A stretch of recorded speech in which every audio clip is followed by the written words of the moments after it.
Every step I take, I move my truth. Every time they tell me stop, I use. Every comment, hate that makes my fuel. Gather up my energy and boom. I hear them talking, saying the way that I move is so reckless. That is a part of my mind I've been blessed with. Giving my blood, so I am relentless. All right. Well, we're here with Laura Zerra. How are you? I'm great. How are you? Man, this is so fun. I'm so pumped that you came here, lift, run, shoot, and now we're podcasting. Yeah, thanks so much for having me. This has been a blast. Yeah, I've had a good time. Yeah, I have. I love suffering though, so you know. Yeah, I was thinking I think I first heard about you maybe from Adam, or saw pictures where Adam Greentree down in Australia, you guys were shed hunting maybe? Yes, I had the best shed hunting day of my life with him. Really? Mm-hmm. I actually have a tattoo, one of the antlers from that day on my arm. That's that tattoo right there? Yep. So tell me about your tattoos while we're on the topic. Because I saw the one is a werewolf and a woman. Like, yeah, it's eating a lady. Yeah. Yeah. So that's kind of cool. Yeah, you know, it's kind of what happened to me, I guess. So in a previous life? Yeah. You know, in this life, like metaphorically. Okay, gotcha. Yeah. And so, no, do you think that, like, how does that story tie in? Seriously.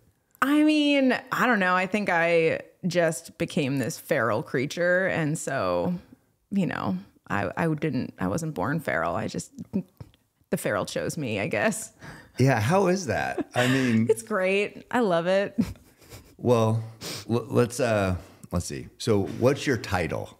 Oh God, don't ask me that question. Like That's the one thing. Survivalist for me conjures up images of someone sitting in a, well, I was going to say cave, but yeah, bunker. And like, you know, romanticizing the end of the world and having like a ton of gear. Right. And like, they're really angry about it. Mm-hmm. And they're just hoping everyone dies. And that's not me. So I don't like survivalist, but I don't know what to call myself ever. More like a sunshine survivalist, like a happy one, not thinking into the world. Like, this is survivalist by choice, not because I'm expecting the worst, but because I think it's just fun. And you kind of referenced it, but you live in a cave. I live in a cave. I think that's always a great icebreaker. Totally. Yeah, it doesn't make things awkward at all. Doesn't conjure up any questions. No, none. No, You move on pretty quickly after saying that. So. And I saw in your bio, I haven't seen it, but you have a show on Carbon TV called Uncivilized. Decivilized. Or yeah. Decivilized. Yeah. It's been super fun. I mean, I kind of worked with network television, and nothing against network television, but I'm like a low drama person. Mm-hmm. And I feel like there were so many things I just wanted to I love it when people can go into the backcountry and not put themselves into dumb situations. Mm-hmm. And I've been in a lot of dumb situations myself. So if I can help impart some information to people that I've learned through my, hard-won battles, sufferings, yeah, so that they don't have to go through that and they can do better and be better out there, then that's kind of my mission with that. Yeah. I mean, is that, so that's a premise of the show, education? Yeah, totally. And not doing it in a way that's, I'm going to dominate nature. It's I can't take myself seriously. So it's just goofy. Yeah. Yeah. But people like it, I presume. Yeah. And then it's been really fun. How many, is just one cameraman with you, or? It's generally just me, which is hilarious because I'm so bad at recording anything. But I have a great cameraman, Heath. He does, some of the interview stuff that ties things together, and he does my editing because, again, I can't do that part of it. Yeah. Well, you don't have to. You're the face, right? Yeah. It's always a funny thing because the business side of things, that even keeping up on phone calls and emails, that's so hard for me. But I mean, I can go out and do it. I really admire people who can do both. So how does one make money as a survivalist? I don't know. I haven't figured that out yet. Yeah. You're not worried about that part? But I don't need much. So it's great. I mean, that's the beauty of it, is I lived for 10 years without money. So I know that it's a bonus and it's a super useful tool, but it gives me freedom to not only have to focus on that. Mm-hmm. And I mean, so it sounds like we spent yesterday together and just BSing, and it sounds like you grew up a fairly normal trajectory, school, college, and now, because I hear now your mindset on money and you don't need much. I don't know if you've seen Fight Club. They kind of talk about materialism and you know, chasing whatever society says is important, or American Psycho. You ever seen that? I've seen Fight Club, never American Psycho. So it's kind of the same, where it's just like, what is the point to work and money and existence? Right. So and where did that change for you? Because like I said, did you grow up with fairly normal? I grew up, well, I was kind of two people. Like I was fairly normal. I was really shy, but I was fairly normal. I was kind of a nerd. But then I would have this whole other life where I'd go into the, you know, I called it the woods, but it was like the overgrown tobacco fields by my house. And I was like pretty feral out there. But just then by yourself? Just by myself. Occasionally I'd get someone to come with me, and then, you know, they'd like lose their shoes in a river and never want to come with me again. So, yeah, I don't know. I guess it was just like these two different people, but I couldn't do that publicly because I was like, everyone's gonna think I'm crazy. And then it wasn't until college that I kind of melded it and was like, I don't care anymore. Like I'm just gonna be who I am. Like people can take it or leave it. And then it just got better. It's great. What do you mean got better? I don't know. It's like all the things that I thought that people would like hate me for is what they love me for now. Okay. And I think that was kind of like this big transition where I felt like I had to hide something because I didn't fit into this mold. Yeah. And it was just so much work, and it made me really sad. And then once I started just being who I was all the time, then I was really enjoying life a lot more. You were happy. So happy. You were happy with nothing out. You told me you were hitchhiking, right? Is that what you did? Yeah. Hitchhiking. I mean, it sounds bad. Eating out of dumpsters, right? Eating out of dumpsters, like living the dream. But it was, I mean, you know, going back to the money thing, it's like, I saw people who were sacrificing their happiness and their passion in life to make money. And I understand that, you know, sometimes that is kind of like when you have responsibilities and, you know, all these things. I'm not like minimizing that for people, but I also think the world we live in right now is really cool because you can do both. And I didn't know that then. And I just thought, well, I'm never going to chase money because I see that lead to unhappiness. And you know, coming around, it's like, I'm not against money. Like I understand, like it has value because you can use it as this tool. It's when that relationship becomes skewed and you start thinking of it as the goal, as, you know, instead of the means to the goal, or a helping hand to get to your goal. That's when it, you know, becomes a problem and people don't keep that straight. Yeah, no, I understand that. I mean, people try to relate this to their own story. And when I think of that, I think I always had the hardest time tying money to my passion, which was bow hunting. And I was just like, how does money fit in this? Because I bow hunt just because I love to be out. Kind of like, you know, the feeling that it's hard to describe, but until you're out there, then you know. And then, you know, balancing the money part of bow hunting as a business. It was just always, I mean, so I get that you don't need it, but it's a means to an end. Like because of the business part of it, I've been able to go to Australia and hunt with Adam, or go to Africa. So it's like you can't really cuss one part and enjoy the other part of it, but you got to balance it. And it sounds like that's kind of what you're saying. Yeah, I mean, it's really hard to hitchhike across an ocean, right? But so yeah, it is. It's like that balance. I just remember going to third world countries and seeing these like kids in villages that were so happy and they had nothing. And then you'd go to, you know, a really nice resort and you'd see these people that just looked miserable lying around this infinity pool. And it was like, all right, well, yeah, you can have money and be happy, but you have to make that a goal instead of just having it be about the money.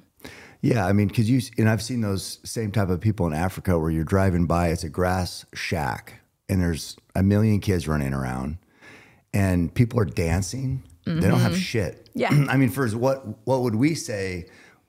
What do you have, or what do you own, or what possessions? They don't have any of that, but dancing and smiling. Right. And then you think like, well, you know, these people are never, like, if you talk about suicide, it's always people like that we know with things that you'd look from the outside and you'd be like, man, it looked like they had everything. But rich people are killing themselves, whereas the people who fight every day for survival, they're not depressed. Right. Or maybe they are, but they're not killing themselves. Like, you know, it's just a weird thing. Like, it's so they're not giving up. Yeah. And I think there's like, just in my experience, when you go out and I'm sure you've had similar experiences when you're out in the backcountry and like you don't have much, but everything you have has value and you really appreciate things. And then when you come back, you appreciate all of the other things that you couldn't have out there. And there's just like this gratitude and like appreciation for what you have, where if you can just get anything at any time, it's harder to put yourself in a position where you can appreciate that. Like you can still do it. You just have to kind of make sure that you're doing that, or else it just becomes, Yeah. That's the hard part, because I think all this sounds great to people listening, but then you know how it is. It's like you actually get out there and it's like, holy shit, this is, I mean, because it's cool. I mean, it looks cool and people see what you do, and you've been on TV, you've done all this, always have the big smile, but there's some challenge out there. It's not all just sunshine and rainbows out there. It's not at all. So people get to the mountains and I remember I've been with people in the mountains.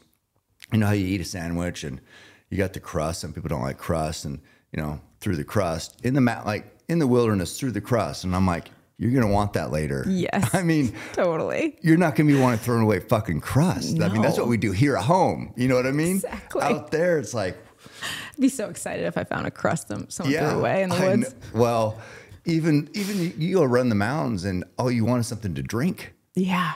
Could I have some water? Yeah. And here it's just like, like I'm not drinking water and need a pop or a whatever. Right. But all you care about is, so that's what I love about it, because it's a reset. Yeah. Oh God. Ice cubes. Like when you're out surviving and you have to like boil your water and then you have an ice cube when you get back to civilization, it's like, oh my God, this is a luxury. This is awesome. Yeah. The little things. So what do you think, like in the survival setting, what would you say is most important? Mindset. Staying positive? Or staying positive, but also staying just creative. It's not like, it's where your focus is. Are you going to focus on what you don't have and what you wish you had? Or are you going to be like, okay, well, I do have all these things. How do I take these things and, fix this problem that I have? So it's just this creative, analytical thinking all the time where you're like, I'm going to try that. If it doesn't work, I'm going to try something else. I'm not going to be like, oh, if I only had this one item or this one resource, then it would be fine. It's like, no, like forget that. You don't have it. You can't change that. What you can change is like, how are you going to use what you have? And I think that's the biggest thing. It's like this mental ability to be okay with something failing, trying again, troubleshooting, and not just so in a sense, it is about having a positive mindset, but it's also about being able to do something with that positive mindset. Because if you're out there and you're like, this is great, and then, you're hypothermic, you're still going to die. Right. Yeah. I mean, and is that where you see most people struggle why do people fail in a survival setting? I think they do just get caught in that loop of I'm in a bad situation. If I had these things, or if I didn't do this, or if this didn't happen, or if the weather was good, I'd be okay. I think panic's another big thing. Is you can make really dumb decisions if you're in a state of panic. And if you're not seeing possibilities and you're only seeing problems, then you're going to fail. And there's always a way. It's just like finding it and being willing to like do that. Yeah. I mean, how much can people learn from the outside looking in? I mean, do you have to learn it like trial and error, or can you learn it and just go? Have you seen people just go, never done it, read a book, listened to your stuff, and then did great? I mean, I think like I definitely learned from trial and error, but it also, a lot of what you read in books, something might work really great in one situation. Like traps work really great in one environment for one specific animal. But if you just think that that's going to work for every animal in every environment, like you're wrong. Right. There's always something to figure out there. So much of what you read is, okay, in this situation, this worked, but you can't just expect that to be able to That's a lot of things lining up. Yeah. For that situation, right? For sure. I think it's more about, I think the biggest thing people can learn when they're not in the backcountry, they're not surviving or whatever, is like, okay, what are my needs? What is going to kill me first? Because if you know what those are and you know some general concepts of how to, meet those needs and not have that thing that's going to kill you happen, then you can apply that knowledge and be creative better because you know what your goal is. When you're out you know, you've been on what, Naked and Afraid 5 times. Is that right? Is that what you said? Yeah. I guess the terrain would weigh in on this, but what do you prioritize first, shelter or water? Shelter. Shelter. That's what's going to kill you first. It's like if you get really cold right before dark, if it pours rain, you don't have a shelter, you don't have a fire, and all of a sudden it's, you know, even if you do have a fire, if you don't have a shelter for your fire and it pours rain, you're probably not going to keep it. So because that's what's going to get me first out there, that's always my priority. And then is it water or food?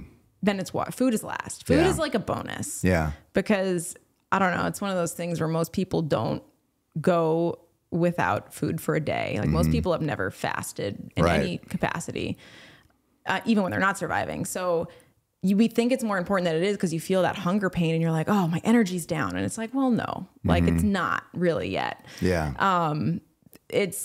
I've gone a week without food. I think it's like 5 days really before I start feeling like my energy actually decrease. After a couple of days, you don't even feel the hunger anymore. It goes away. It goes away pretty quick. Yeah. And that's definitely going to kill you last out there.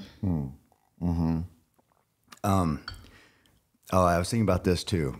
So what, if you could choose, would you choose to getting food, getting meat, getting whatever to survive? Would you choose killing something or scavenging? Because I was wondering, I was thinking about this, because like if you scavenge, you're not causing more death. It's true. You know what I mean? If you kill, obviously you're killing. Right. So how do you see that? I mean, I feel like when I'm out there, obviously there's a lot of factors that come along with scavenging. Like I would prefer to kill something just because there's variables that you can control as far as like contamination and getting sick. And it's like, it's not like I like love killing, but I don't have a problem with it. And if anything, it just makes me appreciate everything more. Right. I feel like I scavenge more in the front country than I ever would in the back country because getting roadkill and things like that. It's like it's there, you know how it died, you know why it died, because that's the other risk. I mean, you find a dead animal in the woods, you're like, well, what happened here? And if it did get killed by something else, like, is that something else going to come and try to like kill me because I stole its food? Right. So how much food do you find? I guess it depends on the time of year, scavenging, like, so not dead animals, but like, I think finding food is hard if you're just off the land itself, not the animals, but knowing what to eat. How'd you learn all that? Yeah. I mean, I think it was, at first it was like talking to people. I don't do the trial and error thing. I think there's like too many plants out there that can just straight up kill you. And in general, I mean, if you have like a source of berries or something where you're getting sugars, that's awesome. But just like generally plants, I mean, unless you have like a real knowledge of the land, it's not worth it for the 10 calories you're going to get from this salad you make. Like you pick the wrong leaf and that's a huge problem. So it's like, unless I really know a place, then I'm not just like, oh, I think this is this edible plant. Yeah, I know. I don't know that part very well at all. I can kill, I can do that pretty good. The living off the land, like, I mean, I know blackberries, blueberries, but it's like the basics. But man, I don't know. I've always been curious about that because there's so many different plants depending on where you are. Oh yeah. And like we talked about Into the Wild. I think what killed him is he ended up eating a berry that was very similar to a berry that was edible.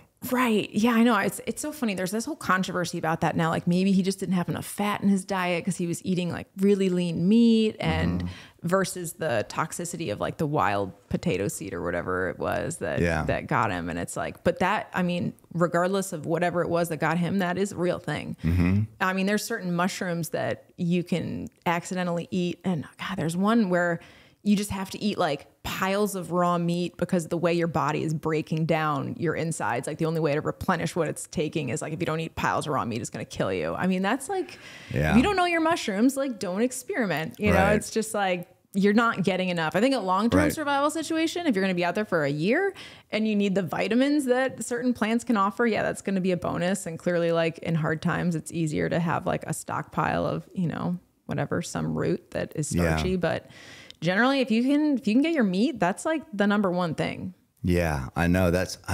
Because I think we forget, because we have everything here, but how dense and what a great source of calories and protein, of course, meat is. Because you can eat berries and salads. I mean, there's some fruit that are quite a bit of sugar, but it's not going to last like meat does. Right. And it's just, there is no substitute for meat.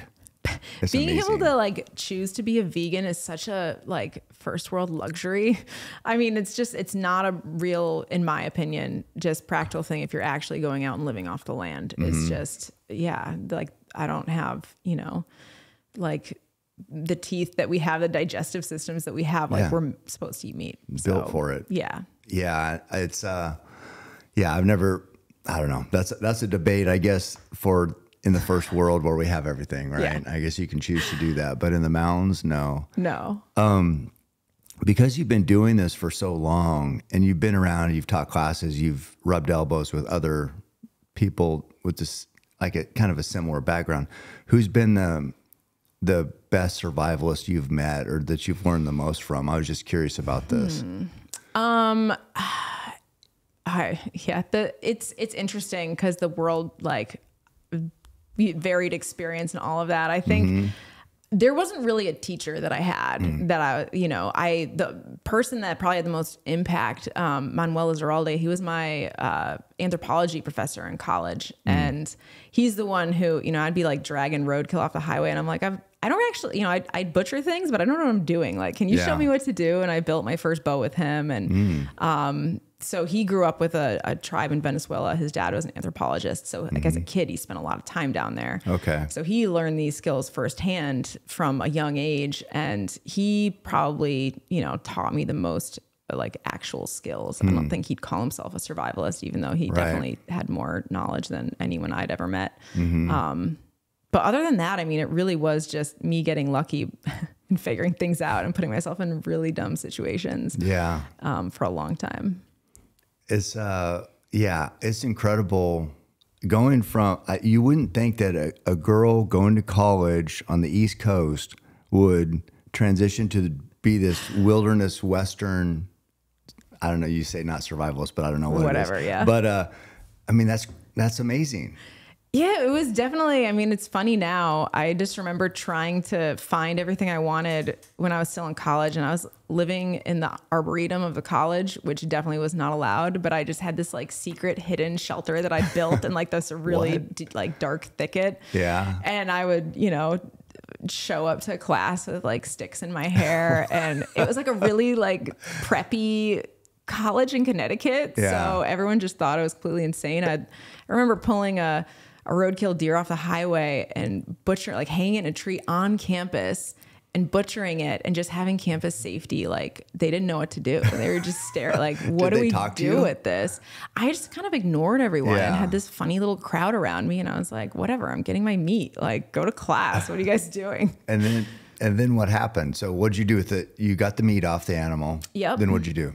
I brought it into the kitchen of like one of the like student housing places and cooked it up, and it was great.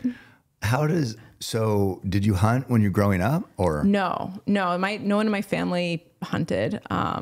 So it was just something where like I was a vegan for a while, which is hilarious. In college or when? It was like in high school and into college, just because I was like, I don't know, like I don't really know about where meat comes from. Like it's kind of gross. And then I was like, but I crave meat all the time and I'm tired, but hey, I'm 18. I must just be getting old, and then I had meat actually from Manuel. He was a hunter. And so he'd like soaked deer meat in the dregs of this like homemade wine. And I just was like popped a raw piece in my mouth and I was like, oh, you're going to get sick. And like, no, it was the opposite. I was like bouncing off the walls. I was like, this is what I needed. Tasted I finally have energy again. And I was like, all right, I need to, I was scavenging roadkill for the hides, but then I started scavenging it for the meat because I didn't know how to hunt and I didn't know who was going to teach me. And I felt bad asking for help, but eventually like I just pestered him enough that he ended up, helping me build a bow and kind of walking me through some things. And really? That started everything. So you wanted the hides? Yeah, I just wanted to first. just salvage something. Like I go buy roadkill all the time and I'm like, man, that's a waste. Yeah. I should do something with that. Waste of a life. And yeah. Because did you see, there's a deer heading out to Wayne's yesterday. Did you see that? I always see roadkill. I just try not to say anything anymore. Yeah, I know. Because you're sitting there and I mean, I hate when animals get killed by cars. I mean, it just sucks. You know, I don't know. It is a waste, but you see all that resource laying there too. Yeah. And it's a life. Yeah. And a life was sacrificed. And I hate when lives are sacrificed with nothing gained from it. And, you know, honestly, what ends up happening a lot is some scavenger will come to eat, you know, whatever the roadkill is, and then they get hit too. Yeah. So it just ends up becoming this whole thing. And yeah, I'm like, if I can use that and it's already dead, then, I mean, I've like filled my tag from roadkill just because I'm like, well, like, yeah, I love hunting and it's like, I love the experience of it. And I think it's important for me just because, you know, you learn the land differently, you learn the animals differently, your mindset. I mean, everything that happens out there is so important. But at the end of the day, to actually fill the tag, as much as I do love the moment of, you know, being able to like have that moment with an animal, it's, if I see it on the side of the road and it's still going to serve the same purpose and it's good enough for me to actually be able to consume, yeah, I'm going to take advantage of that. Yeah. I mean, that's a good mindset. It's most people, they see roadkill and they're just like, you know, nobody thinks about picking it up. You know what I mean? I think when people hear that I eat roadkill, they think that I'm getting the, you know, rotten, pancaked, like inch high thing on the side of the road. Maggot infested. Been there for 2 weeks. So there still is good meat if there's maggots on the outside, isn't there? I don't test my limits too much with that. I used to push things a little bit more. The answer would be yes. Generally speaking, right. But it's less like the presence of maggots or bugs or anything like that I'm looking for, and more like, you know, you can tell just from looking at an animal's eyes how long it's been dead. Yeah. And obviously other like environmental factors, like the time of day that you find it. And if you find it early in the morning and the eyes aren't completely sunken in, like it was probably hit recently. Fresh. Yeah. Versus if you find it in the afternoon and it's been sitting on the sun all day. Right. And I mean, our bodies also just tell us by the smell of the meat. You have this like visceral reaction to rotten meat where you're like, nope, I'm not. I'd like, my body doesn't want that. No, I mean, I think even with the smell, I still think if you had to, there would be cutting off the outside. I just don't know what our stomachs aren't very strong right now. Right. You know what I mean? Totally. Like a dog can eat pretty much anything. Yeah. You know, but with us, with our stomachs the way they are, yeah, I don't know what we could get away with. I've never taken too many chances on that. So that's my one thing is I'm scared to puke. So I like don't like being in that state of like having. Are you gonna puke? Yeah. So I eat all these weird things, but I mean, I've never gotten sick from food that I prepared or butchered or anything like that. And I'm like more conservative than I think, you know, some people might think. Yeah. Yeah. So yeah, because I expect you to be pushing the limit on that. Yeah, like, I have to some extent in certain instances. I've definitely had some stuff where I'm like, oh, this doesn't really taste like meat. Yeah, I can't imagine. I'm always like, when I kill something, it's all I care about is keeping that meat clean. Oh yeah, taking care. I'm like so obsessed with just, you know, if I take it to a processor or whatever happens, that it gets there and it's in perfect condition. I'm obsessed with that. So me kind too. of all this hypothetical, like rotten maggots, it's like just me just thinking. Right. I thought you might know. And I was a butcher for a while. So I was like a psycho about just, I mean, some people would bring in their animal and they'd like cart it around the back of their pickup all day in the sun, just showing it off. And then they'd bring it in and I was like, and now you're going to eat this? I know. Or it'd like have like, you know, half the guts still in it and it's just festering. And I don't know. I think that's why people eat meat sometimes. It's game meat and they're like, oh, it's gamey. Yeah. I'm like, man, if you're really taking care of it and really like from like when the moment that it dies to the moment that it's in your freezer, if you really take care of it, it doesn't have that like disgusting. None of the kills I have, like, so, you know, I killed quite a few animals last year. There's not one gamey. Yeah. I haven't had a gamey bite of any of it. Exactly. And it's all in how quick you're on it after it dies, because people do, I don't know. I think they get caught up a little bit, and everybody wants pictures and everybody wants to, you know, go and show their buddies. I get it. I mean, I get it. But man, every second that passes, it's the meat's not getting any better. You know, so it's like, it's as fresh as it's going to get. Yeah. Let's take care of it, keep it clean, and then we can show pictures afterwards is how I look at it. For sure. Like get a couple, but it's not all about that. And I don't know, especially if you want to like bring people, like preserve the hunting culture and you want to introduce people to game meat and then you give them something that's you like can barely stomach. It's like, Yeah, I drop off meat at my old work all the time. There's a cooler in there and I'll just go and just put because a lot of people don't hunt. So I just fill up that cooler with deer, elk, bear. And I'm always nervous that they would get one package that for whatever reason had a little tang to it. And it hasn't happened, you know, but I love that can ruin. Some people say that, I mean, they'll never eat wild game after one time. Yeah. Oh, my uncle gave me some deer meat when I was 15 and it was so gross. I'll never try it again. I never want to have that experience again. It's like, oh man. Yeah.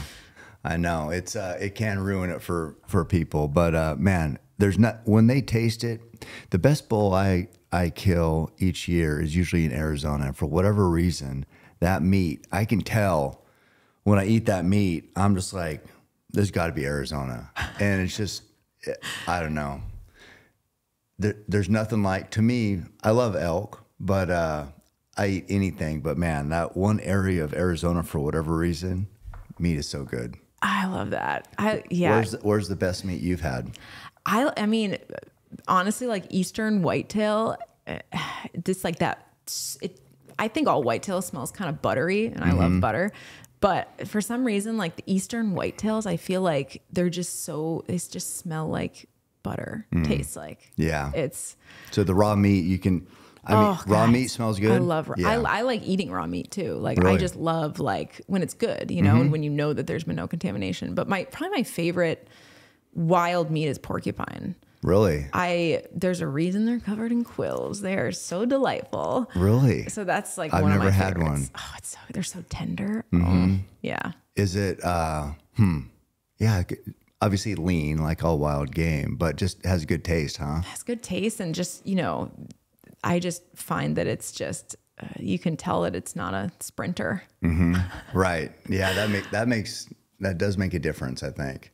What's the weirdest game meat have you ever had any game that you didn't like? God. I don't think. I mean, up in, Northwest Territories, they cooked like testicles, and I think they had, did they have brain? Oh yeah, scrapple. Yeah. And that was like, just because I'm not used to it. Texture thing. I'm not used to it. Yeah. And so that was, I'm a big backstrap, Yeah. Like the normal. So Yeah. that was a little bit, I'm usually like not too adventuresome on my diet. I eat pretty much the same shit every day. It's funny too, like when you start thinking, I mean, have you ever eaten any insects? Not a lot. I should have brushed around some. But I feel like it's one of those things where in a lot of cultures, it's totally normal and it's great. And like, if you actually can look at it without that, oh God, I'm eating a bug and I can like feel its legs in my mouth. Yeah. It actually tastes really good, but it's just like the mental thing. And it's like the brain is so powerful, like for better or worse. But it's just funny because you do get in this mindset of this is gross because I'm eating a bug. But if you could look at it objectively, you'd be like, actually, it's delicious. Yeah. I mean, one time when I was in basically the top end there in Australia, me and Adam flew out from Darwin and we were going to go buffalo hunting. So we headed east and we got dropped off in this little village and nobody was there. It was like, had solar panels and stuff. It's like they had built it up for people to live there, but the Aborigines, whatever, didn't want to live there. Yeah. So we're there staying in this little shack and we found a refrigerator was plugged in and it's still working because of the solar panels. So we found like our goal was we're going to go back there and survive off the land. So we didn't take any food and just got dropped off and we found these frozen hamburger patties. So we cooked up the hamburger patties and I just had them like wrapped up in tinfoil in my pack. And so one day we were having a hard time. The buffalo is rough to eat. They're so old. Yeah. The bulls we were killing. We caught some fish, so we had that. But I'm like, I can't even eat that hamburger patty. So I took it out, undid the tinfoil, and it was just covered with ants. Like ants everywhere. And I'm like, I did not give a fuck. Yes. Definitely ate that meat. Yeah. Ate you know, you try to brush off some ants, but it doesn't really matter. Yeah. You know, you're just It's eating. fine. Who Totally. cares? Who cares? So that's the closest I've got to actually like intentionally eating bugs. But I'll take it. in the you know, when you're like, I mean, I did cheat a little bit because in the airport I bought a trail mix thing. So we had one trail mix, and I don't know if we shared it. I can't remember now, but you know, surviving off the land isn't as easy as one might think. No, it's not. And did you guys bring any salt? That's always what I miss. It's like, oh gosh, you just crave salt. And I ended up like licking my arms to get salt. I don't think so. Yeah. So like lick your arm per bite, like a bite then lick? Yeah, you know, it's, you know, you gotta just add it. Sometimes you can't have it all in one, but yeah. What about drink urine? Oh gosh, so Funny funny story. I was like going out to film a show, and the licking the salt reminded me. I didn't plan on this one. It was. I basically went out and was told that there wasn't going to be water for a while, and so I'm like, all right, well, I'm probably, you know, I've never had to drink my pee. I don't really know if that's even really a thing, but I feel like if you're really dehydrated and then you decide to drink your pee, I mean, that's not ideal. So I'm like, I'm going to get really hydrated. It's pretty dark. Yeah. It's like Gatorade. No. Yeah. So I'm like, well, you know, but if you're like really hydrated, then it's like basically water coming out. Yeah. So I just figured that would be like the way I'd store water. It was just like overhydrating to the point where I was like, oh my God, I have to pee so bad and it's going to be fine. Yeah. Like you won't waste it and it won't be bad and it'll be great.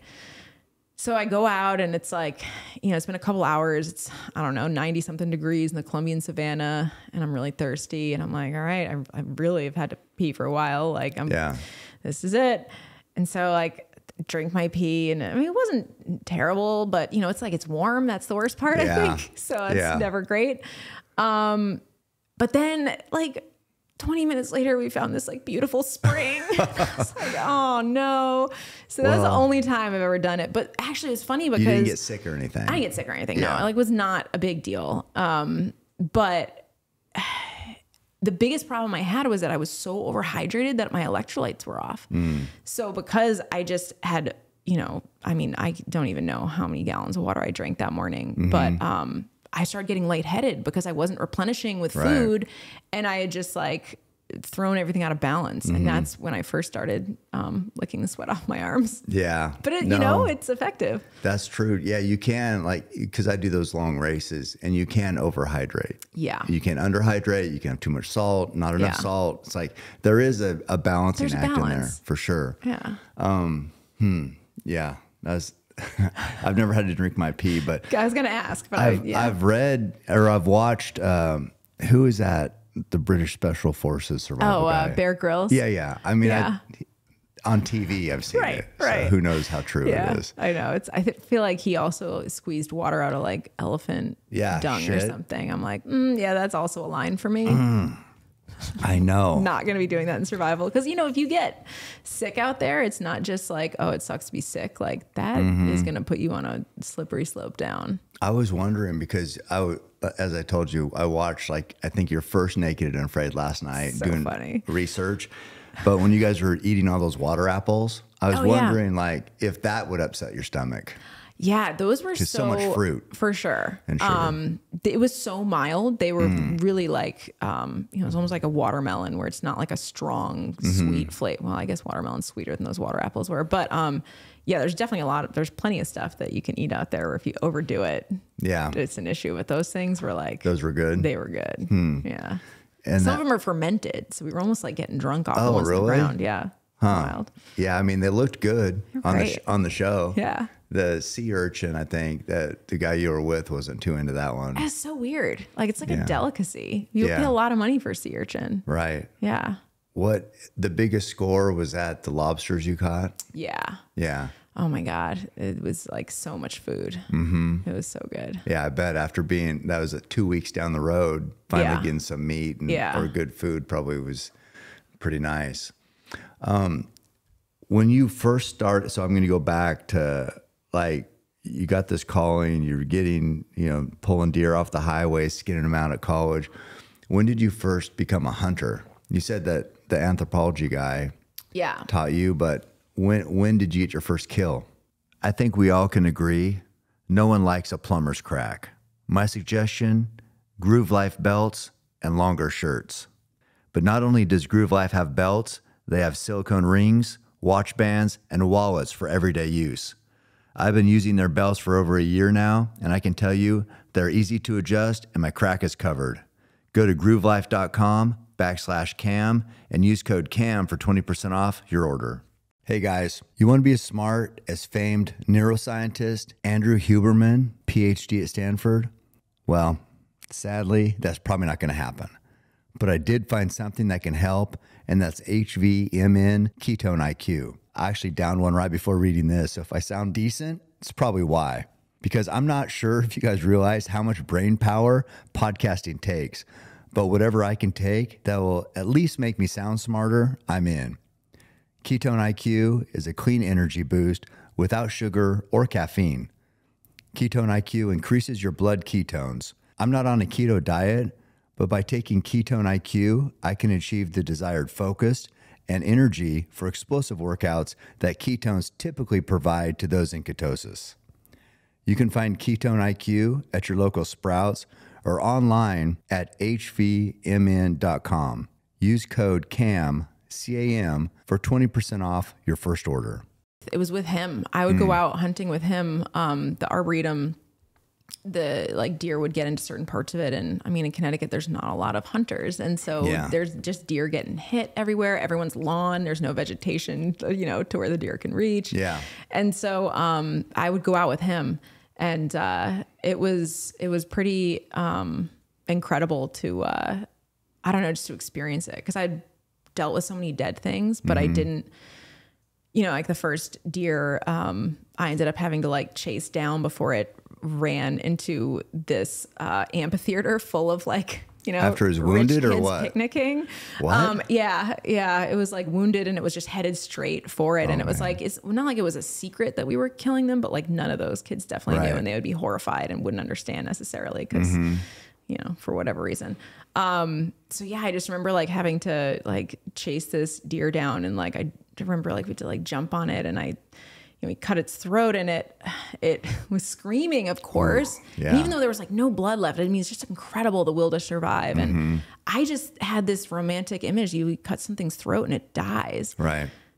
And it did, the scream just stops coming out of its mouth. It starts coming out of the hole in the throat. And I was just wow. Oh my God, this is so real. Pretty intense. It was so intense. And I'm having this whole moment of just oh my gosh, this is life, it's my first experience of wow, this is what goes into keeping me alive, and just all these emotions and feelings. And then I just vaguely, it was almost like waking up from a dream where you just vaguely in the distance hear these voices. And I look up, and on the other side of the fence on the road out there, the girls lacrosse team is jogging, and they're let's go. And I was just wow, you guys are having a very different college experience than me. Man, I guess.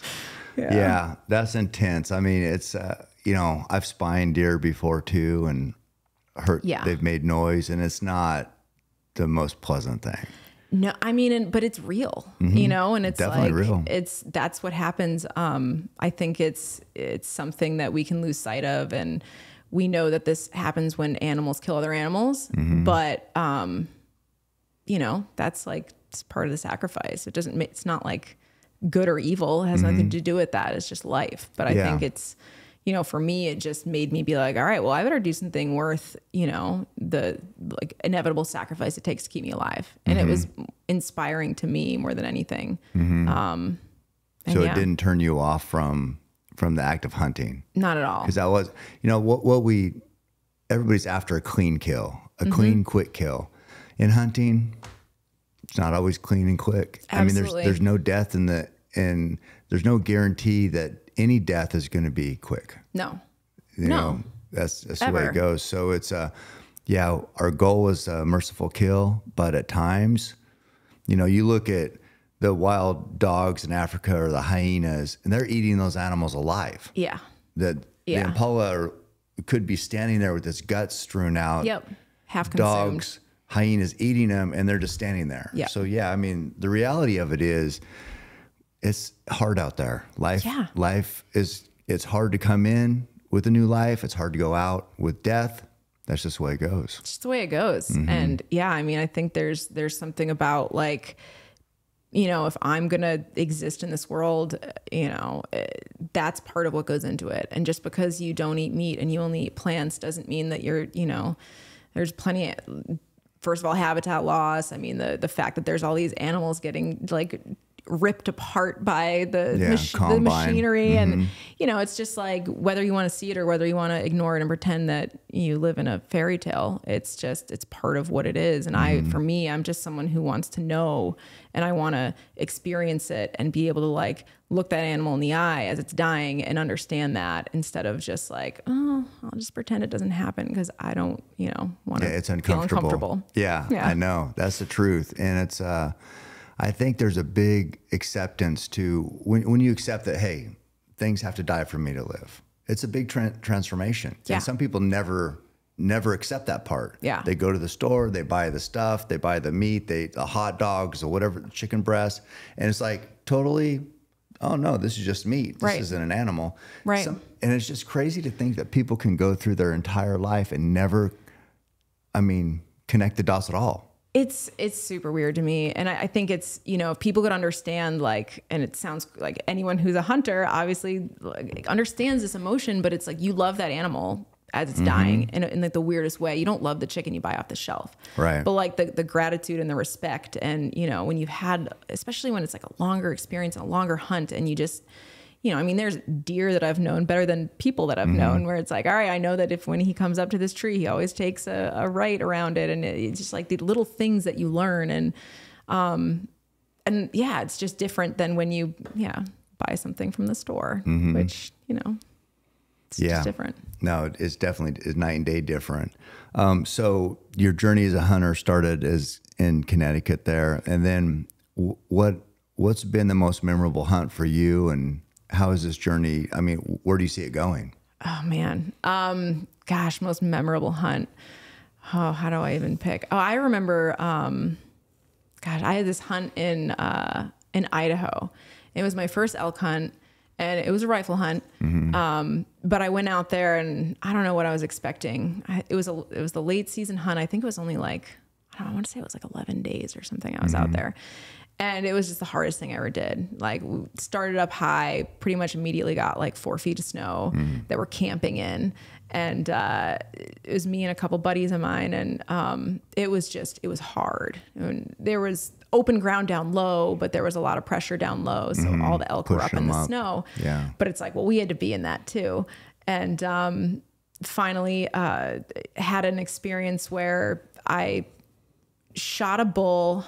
I was up high, he was down lower than me, took the shot, and like all this snow from the tree above me just fell. And, you know, everything's covered in snow. I'm trying to get a second shot, and, I'm borrowing this like gun. Did you hit him the first shot? Hit him the first shot, but I couldn't see. I was like using my scope instead of like bringing an extra pair of binos. I'm like using my scope. And I mean, it's not a far shot, but I was like, I know I hit him, but I want to get another shot in him because I don't know what's going on. And all the bulls are now kind of mixed in, and I can't tell which is him by the time I get my scope cleaned off, and there's trees, and I'm like, oh no, this is my worst nightmare. You know, that's not what I want to do. Like, I shouldn't be in this situation. And I'm almost like panicked about it because I'm just like, gosh, like that was dumb. I should have thought, I should have known. So they all take off and finally find his tracks, and he's going down, and it's snowing like crazy, but you can still kind of, where there's trees, follow his tracks. And he ends up going so low, I mean, a couple thousand feet, and then it turns from snow, and the snow gets, you know, less deep, and then it just turns to rain, and it's just open ground, and I'm trying to track, but it's pouring and it's getting dark, and I'm like, okay, I got to go back to camp. But like, I slept for 2 hours once I finally made it all the way back up to camp, went down the next day, I think spent 2 days looking for him. And I was just like so crestfallen. I was like, that's, you know, the hunt's almost over. Nope. So I was really, really upset. And I just kind of wanted to throw the towel in. I was like, well, that was my animal. And ended up kind of going out on the last day. And I was like, I don't know what I'm doing. I'm just taking my gun for a walk right now. And ended up finding this, found the elk, but they were so far away that I wouldn't have time to get there by the time night fell. Ended up just getting this weird feeling and turning around, and it was this one kind of viewing lane through the ceanothus where I could just see this bull, and he was just laying down. And I'm I'm like, well, you know, kind of looks like the bull, but it's not. But he's just kind of, you know, chilling out there. And I'm like, to get to where I can get a good shot on him where I feel comfortable. Cause at this point I'm just like, I want to be close because I don't want to, you know, repeat that. Yeah. And I started losing faith in my shot, and I was like, I just need to be close. So I spent, I think it was like 2 hours on my back. I dished my pack at the top. I just had my like gun across my stomach, and I was on my back, like inchworming down because the ceanothus, like, you know, when it dries, it kind of rattles. Yeah. So I just was like worming my way down, and I finally get up to him and ended up, you know, kind of sitting up, and I'm like, I think I can shoot him now. And I just watched the wind change. I just watched it. I watched as my scent hit his nostrils, and he stands up and he's looking, and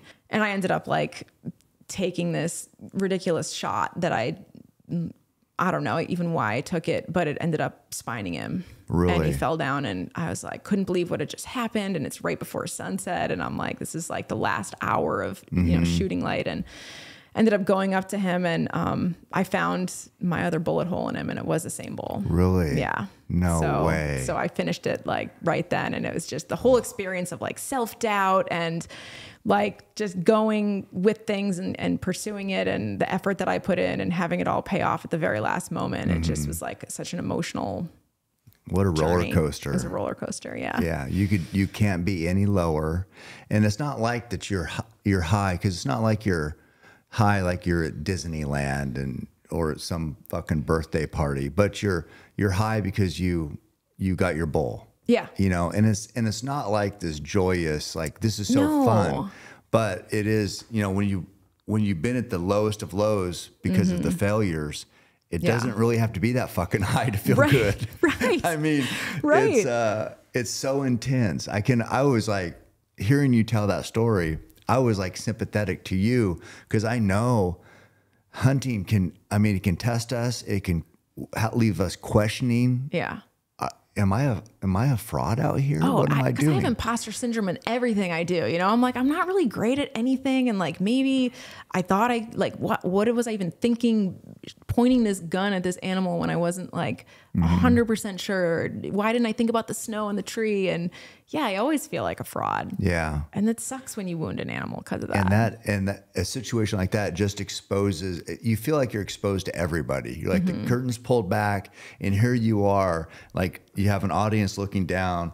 I'm just talking about me, and like you fuck something up, you make a bad shot, and it's just like, you feel like everybody's like, what am I doing? Yeah. What is going on? You know, I mean, nothing can, I don't know. It's such a ego shot sometimes. It's an ego shot. And then it's like feeling like, because I was out there trying to have this experience and like take part in my own existence in this way, you know, that can be like kind of almost romanticized sometimes. And then because of what you were doing and the experience that you had and the thing you didn't think about, which God, I like should have thought about, and being so hard on yourself for that, but then having the end result be a wounded animal potentially that's going to be out there suffering for who knows how long. Yeah. That feeling sucks. And like being able to, you know, sometimes it works out, sometimes it doesn't, and it's part of it. And ultimately, I mean, there's a million things that could have happened to that elk that had nothing to do with me. But if I took part in that, yeah, it's not a great feeling. Yeah.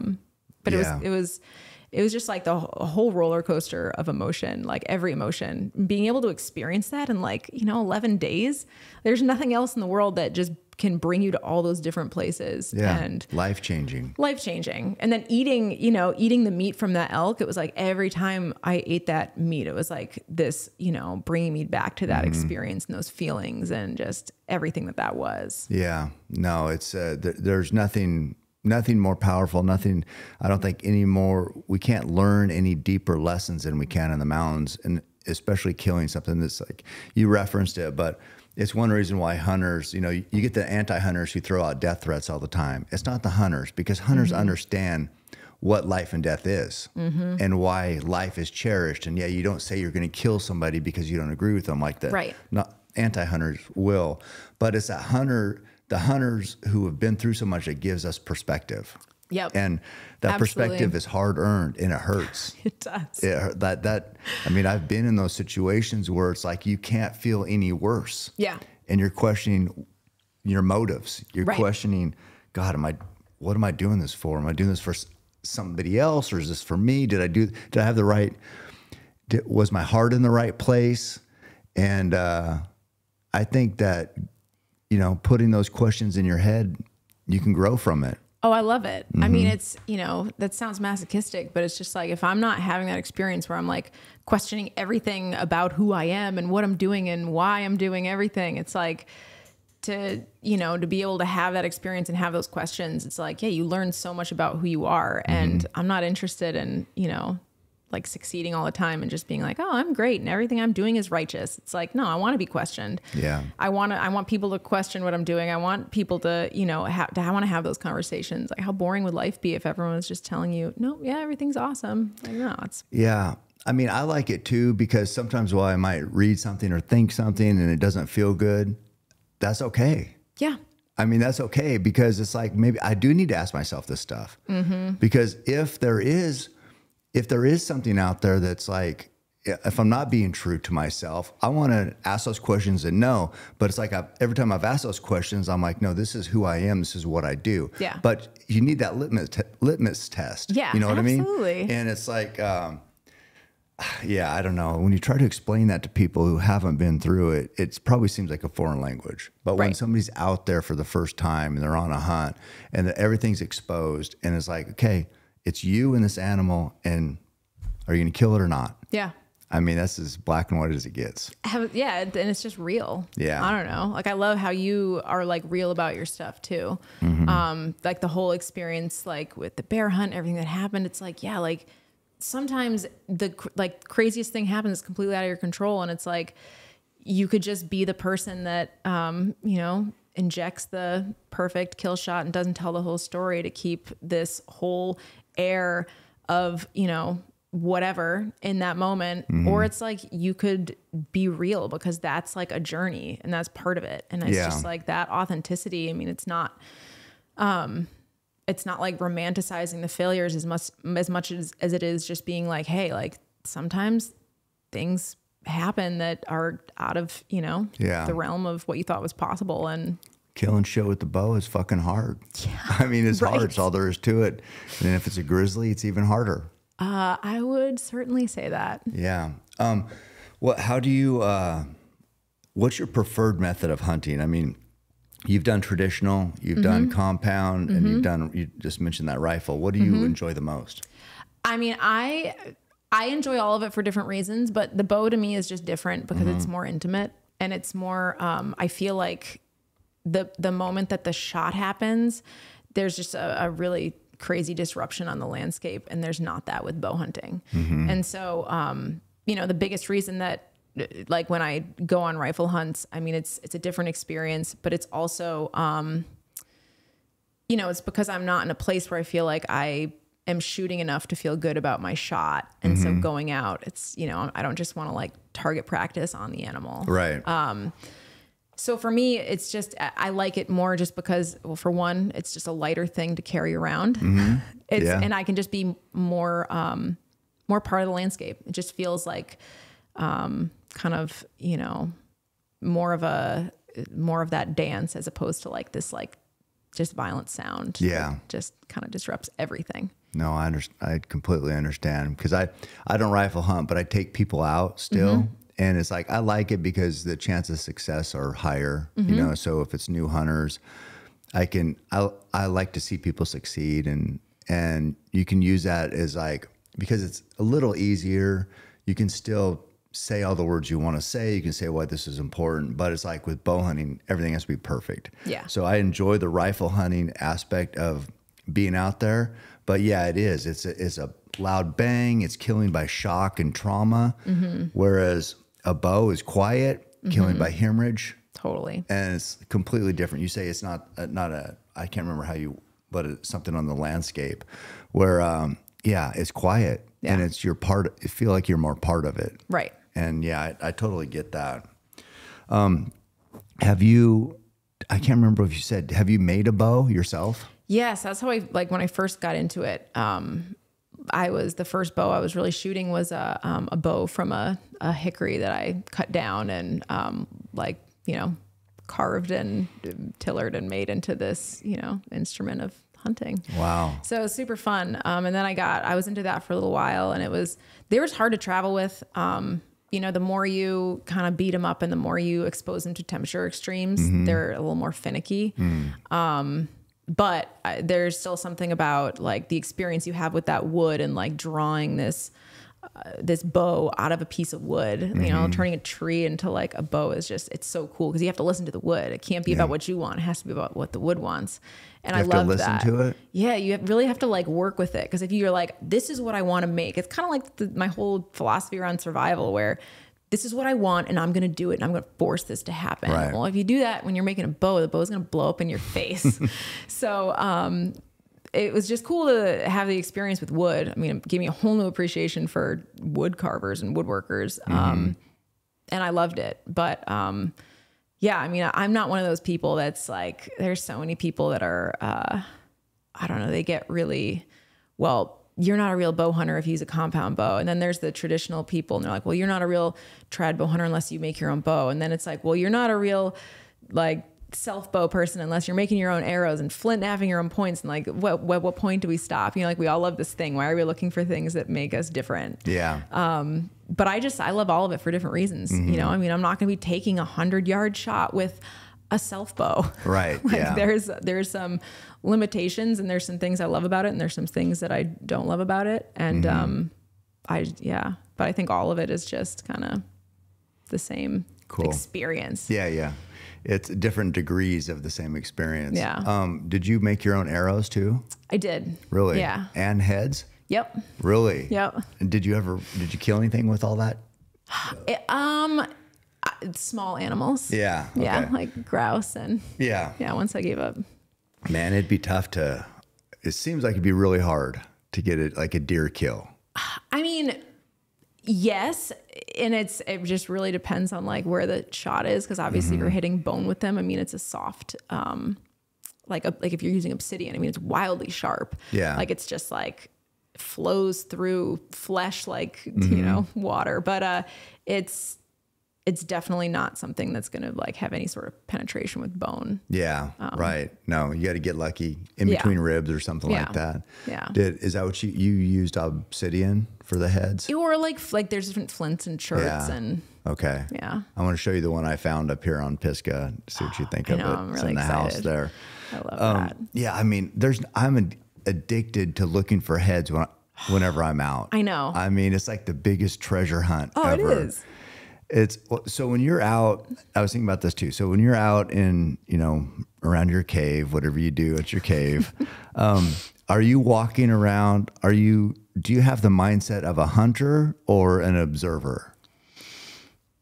I think they're the same thing. Yeah. I mean, I think it's more like, you know, it's just understanding that land and getting to like really intimately know it. And like, you have to do that to be a hunter. Yeah. And it's just looking at, you know, what do I have? Like, I want to know, like, I don't just want to see like green plants. I want to know what plants are there. I want to like know them as like characters in the story on that landscape. And it's the same with the animals. I want to understand where they are, why they are at certain places at certain times of year. I want to know what they're eating and what their like food of choice is. And so it's just this level of, you know, there's all these levels of understanding and I just want to like peel all those back because I think there's something to be said about traveling and experiencing a bunch of different landscapes, but it can be just as incredible to get to know one piece of land and one kind of environment like to that depth. Yeah. So that's kind of how I look at it. Okay. Yeah. Cause I just know when I'm out, either I'm looking for heads and I'm just like kind of a nod to history. I love the tradition of archery and the Native Americans, but then I'm also like, it seems like if I see something, I'm always like thinking, if I see an animal, how could I kill it? Or where did it come from? Or why is it there? What's my plan of like, it's for whatever reason. I mean, I like the observation aspect of it. Like you said, maybe I guess you have to be a student of the game. I mean, you're a student all the time out there, not the game, just a student of life. And life out there is like putting the pieces of the puzzle together. Right. So yeah, I mean, Well, and subconsciously you have to like you've obviously spent time learning and observing what those animals are going to do to even be able to make any kind of plan. Because if you don't know what that animal is going to do and where it's going to go, you don't know where to put yourself. So I think it's like, whether it's conscious or subconscious, it's like that observation part of things is so important. And it's something that we just don't do a lot because we're just looking at our phone. I know. I mean, well, like even climbing Pisgah yesterday. So I was saying like, well, oh, they've been seeing this lion and here's this deer bedded and the deer like coming through this bench right here. So the lion hunts that. So it's like, I don't really, maybe it's more of an observation. Yeah. Just putting the pieces of the puzzle together. I don't know. Just always trying to make sense of it, I guess. Yeah. Well, and you can look at a landscape and understand where the animals are going to move because you spend lots of time like following animals. Yeah. And it's like you can look at the landscape and know how that's going to play that animal to move through it. And that didn't come from, just thinking about it. Yeah. And I think one of the, where I learned the most, well, not the most, but I learn a lot like trailing wounded animals too, because there's always, depending on the hit, how they're reacting, the country they're in, yeah, there's a lot of factors that weigh into where this animal might go to die, or depending on what type of hit it is. But yeah, I learned a lot on that, and I've done a lot of blood trailing, a lot of long ones. Hopefully, you always want the short ones, but it's amazing what you can learn out there. Yeah. Well, that's just observation too. I mean, it's like your mind's picking up these subtleties. Like even you finding the arrowhead is just your brain picking up this thing that didn't fit in. I saw just a point sticking out. But you're like, that doesn't look normal. Right. So it's just an observation. Observation. And that's probably what makes a good hunter, because there's like, you have to basically notice things. Yeah. The flick of the ear through like all that dense vegetation in the shadow that you wouldn't pick up if you were just focused on, the shape of a deer. And even little things like when we were just out bear hunting, the woods will communicate a squirrel going off. Yeah. And then you're looking over there and sure as shit, here comes a bear. Yeah. You know what I mean? So the chain reaction, you can almost hear it. I know. Yeah. It's pretty good. And then I had, and I don't know, I talked about this, I think on Rogan, but like, I love watching the animals and how they react. And what I saw was like a smaller bear, and it looked like they're walking, like trying to walk harder, step harder. And I was wondering, because when the bear that I killed, a big boar, came, the wind was coming from the bait to us. The bear came from the far side, but all that bear at the bait knew he was coming. So I was like, are they hearing that vibration? Each step is harder, heavier. And then was she trying to mimic that to make herself seem bigger when it's a competitive environment for bait? But anyway, just always thinking about, what does all this mean? Right. Yeah. I love that part. I love that part too. And then you know where you fit into it too. People are probably going to think that I'm just like being naked, but I actually, when I was in college, one of the things I used to do is I used to try on, instead of partying with everyone else, like all college kids were doing, I was like, well, no, this is this unique opportunity where there's all these people meandering about. And I want to get from one end of campus to the other without being seen, and to up the stakes, because I'm a big thing about like the higher, the higher the risk, the more, So I would try to do it naked, because then if I got caught, that was a bit like, I didn't want anyone to see me, but I knew that if I could like do it, like then I would really not want to be seen, and I would try really hard. Yeah. And that if someone did see me, I would know they saw me. Where did this come from? Well, I just thought it was interesting, like, like learning about dead space and like how you can almost hide. I mean, I was like in a tree, no one looks up. So I'd like be in a tree, like, oh my God, like if they look up, and no one would look up.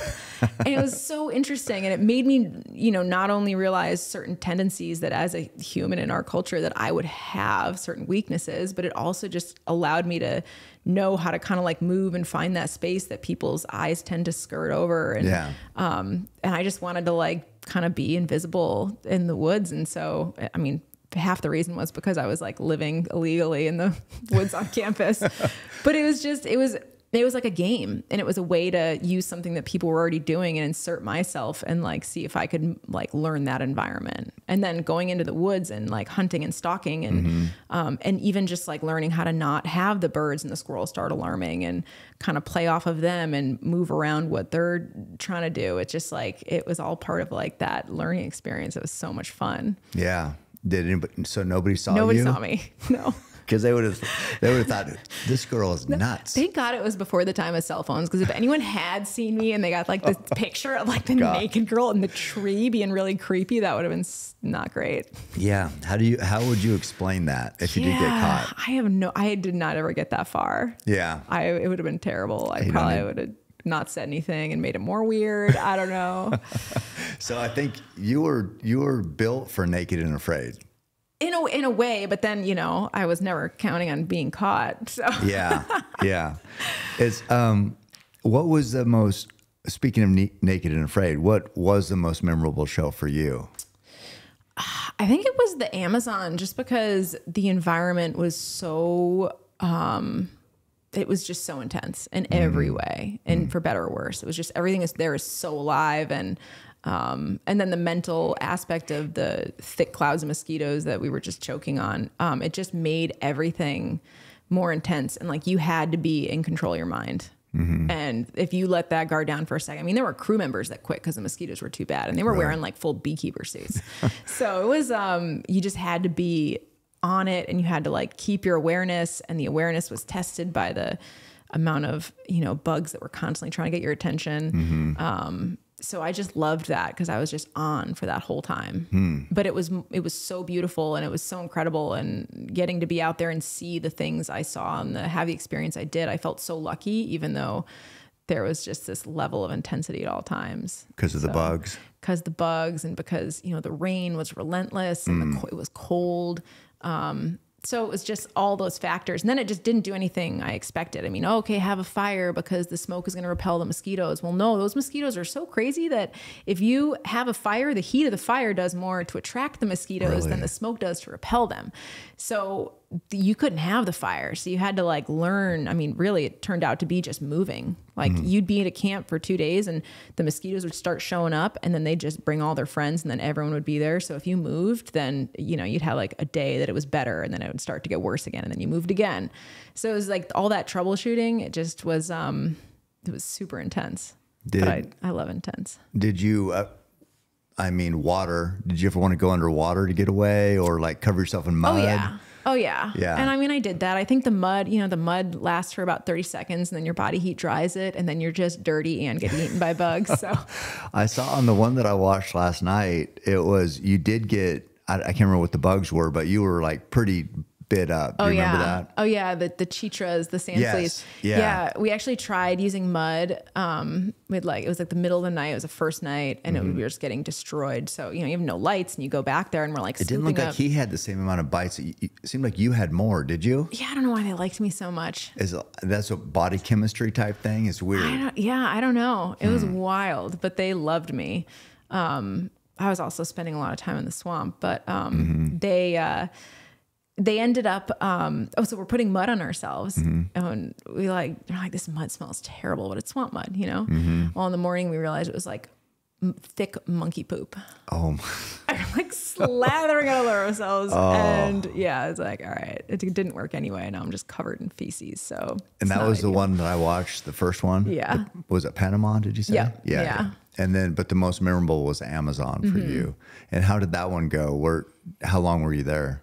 It was 21 days, and it was basically they had like 2 people come. One guy quit before he even started because the bugs were so bad. They brought in another person. Both of them quit, and they just were like, "All right, we'll get these other 2 guys in there, and they're gonna do it, or no one's gonna do it." And so, did they ever contemplate giving bug dope to you guys? I wonder if everybody was quitting. You know, they were the crew was using it, and it like wasn't helping them at all. Really? So seeing the clouds of mosquitoes that were still around them, and seeing them with their suits, and there were still I was like, wow, it doesn't even matter.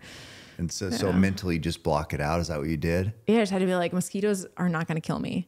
I mean, at that point, I wasn't thinking like, oh, a mosquito can kill you because of malaria. It's like, no, the immediate problem is the bites. Yeah. And that's not going to kill me. But if you focus on that, that becomes your entire reality. But if I choose to focus on like how awesome the stars are right now, and just try to like think about other great things and move around, then.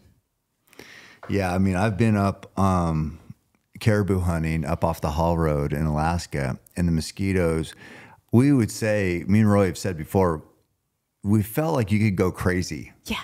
I mean, you could go insane. Oh, yeah. Because they're just like, they're flying like over, because you can't get mosquito dope on your eyes, on your eyeballs. So they're like wanting to land on your eyeballs, bouncing off the back of your head over and over. And The it's sound. Like, yeah. And we had dope, but it's like, we were saying if you didn't, you could go insane. Oh, yeah. If you let it get to you. Honey, I mean, you've probably seen the person that just is like, oh, I hate bugs. And they're just like spazzing out and trying to, and wasting so much energy. Yeah. And it's so funny because, you think about that, it could drive you mad. Yeah, I bet. But I mean, that's the cool thing, right? Is that you do have the option of being like, I'm not going to go down that rabbit hole. To that. Yeah. Yeah. Oh, man. Those shows are addicting to watch. I mean, I haven't been like, I don't know. It's like, I think I'm always doing stuff, but when you start watching them, because we watched the one with you last night, it's like, man, it's addicting to watch. I can see why people love that shit. For sure. They did a good job of like making it interesting and, showing the suffering. And then, I mean, at first I was so mad when I found out we were going to be naked. And then you weren't mad. You were naked for no reason in college. Yeah, but no one was filming. Oh, okay. But I was like, man, I felt like it was just going to be a weird thing because it's like, to me, like, it's not, it can be more sexual to like be in a bikini than just to be totally naked. Like for some reason, there's something that just wasn't sexual about me hiding in a tree on campus. Yeah. But going out there, I was worried, like, what if they decided to make it weird? And, well, the guy in that first one said, I hope she's good looking because whatever. Like, way to make it creepy. Yeah, no. But then he said something about a honeymoon. Like, this is like a honeymoon. I'm like, I know. What are I was we like, doing? this is awkward. But no, I mean, you quickly just are like, okay, you're my brother out here because this is just, there's nothing sexy about this at all. But I don't know. It was, did the guys like get cold and small? I mean, I feel like that's always the excuse, right? I'm always cold. Yeah. Like, okay. Yeah. No, I just got out of the water. Yeah. I know. Like the poor guy did the episode in the snow and he's like literally like dragging his junk through the snow as we meet for the first time. And I could just hear him yelling like, I'm just really cold. I'm like, it's fine. There's always has to be the explanation. But yeah, I don't know. I think there is just this level where obviously it made for a great title and it made for this like catching point to draw people in. But the element that it adds being out there of not having that very like that first layer of protection. I never appreciated clothes so much and what they do to actually provide a layer of shelter until you don't have it, And I think that was the worst part with the insects is like when you have like biting ants and they don't have boundaries, that's not a great. That's rough. It's not a great thing. Yeah, no, I've never been in that situation. I mean, other than try to keep it that way. It's not fun. I mean, you sit on bear baits and I've been to where we've had to like duct tape pants because otherwise they'll come up the pants, duct tape here. But yeah, I mean, clothes are pretty handy for They're sure. Great. Clothes are awesome. What about, seems like you'd be built perfect for the show Alone too. Have they reached out or have you done that? Yeah, I thought about it in the beginning. I know I'm such a mover and I like to like if you're in an area and you don't, the resources aren't good or whatever, I'm just like a nomad at heart. So I think that would be a really difficult thing for me to have to be in one spot and know that wherever I was just stuck there. And then it's just like the level of items that you have. I mean, I think it's great. And obviously you're actually out there living off of what you bring. But for me, it's like, I've done that a lot. And I wish I was more motivated by the, aspect of there actually being a prize. But it doesn't sound like I can do that on my own kind of thing. Whereas like Naked and Afraid offered me an opportunity. I do most of everything I do alone. So the allure for Naked and Afraid was that I would go out there with a partner and have to work with someone that I didn't choose. And that's like a level of like making things more stressful and uncomfortable for me versus being alone. It's like, well, that's my comfort zone. So this is like something I can and have done on my own. Like why will I let someone tell me where I should do that? Right. Yeah. No, it's more restrictive than normal. Yeah. How hard is it to overcome? So when you show up on a show, I mean, they would look at you and you'd look at like a big man and you'd think like, oh, this guy is going to be better than Laura at surviving and naked and afraid and, and thinking and working and doing all this. How odd is it that you can't judge anybody on how they look? What was that? Oh, I think it's my phone. Oh, is it? So you're like, why is there a bird in here? Yeah. I can go grab that. Okay, that's can't fine. wait for it to turn off. Hang on. Yeah, it's all good. The sound of a phone is so stressful to me that I had to make it a bird. Yeah, that's And a not thrush, stressful. it's Yeah. like, it's more chill. Yeah. Yeah. So how like, do people make that first impression of you and Yes, then you got to overcome that? I love that. Yeah. I love being underestimated. It's super fun. I remember my first partner out there thought I was an actress and that I was just trying to like trip him up. And meanwhile, I'd been like living in full survival for over 10 years at that point. Well, you had been like on that, you looked like you always had a plan. You know what I mean? Like you always had something. You're like, okay, I'm going to try this. I'm going to do this. It's like you looked comfortable. I never understand how people are bored out there because a lot of people are like, oh, well, it passed the time. I had to do this. I was like, I never had time. There was always a list that was 20 times longer than anything I could have ever actually accomplished. And there's just always a way to make your situation better. You know, you can like sit and suffer and it's not like I dislike suffering, but if you can like make your situation better by doing work, that's awesome. And it's so fun to problem solve and do all this stuff. And so that's like my jam. And when I'm doing that, it's just like, that's fun. Yeah. It's super fun. And I don't know. It's funny to me that there's certain things guys will be able to do. I'll never be able to lift as much. Like there's strength limitations, but as far as just using my brain creatively, it has nothing to do with the fact that I'm a female. And it is always just interesting to me that people would so wildly underestimate me and just think, I mean, but I used to hate it and now I love it. Really? It feels like a superpower.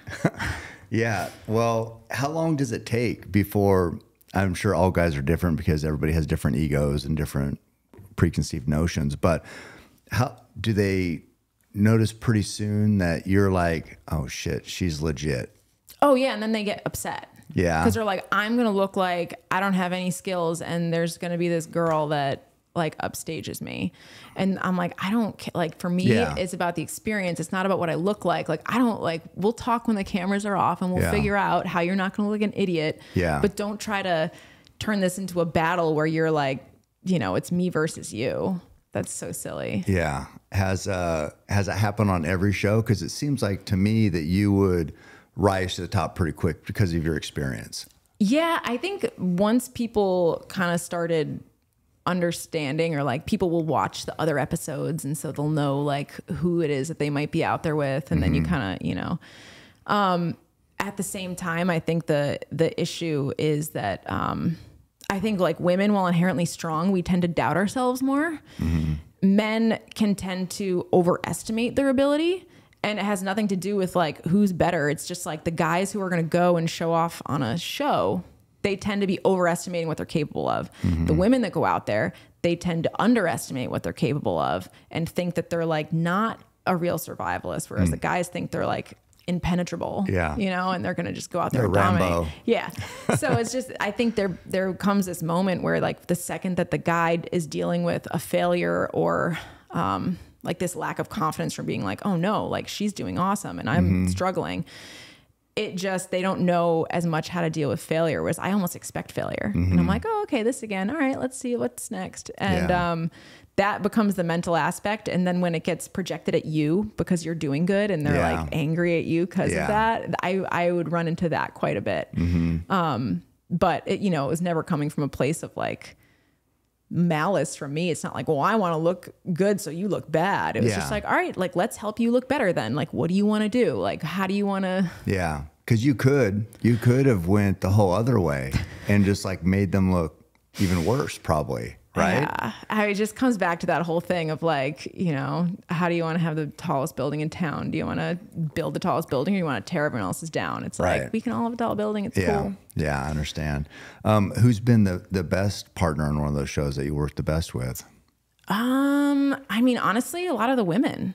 The women, you know, we just like would go out there and it would just be like, you know, we could be quiet and we wouldn't have to like yell as much. And it was just very like subtle and low key, but everyone, you know, would have their own benefits. It's like, if I can find someone who just wants to work hard and like have fun, and that's one of their goals. They're not like, I'm going to make it through. They're like, I want to enjoy the process. Yeah. And I think to an extent, after the initial time when they would like be miserable and they'd see me having fun, they would, you know, most people would be like, oh, okay, maybe I'll just try to have some fun too. Cause I guess I don't have to be so serious.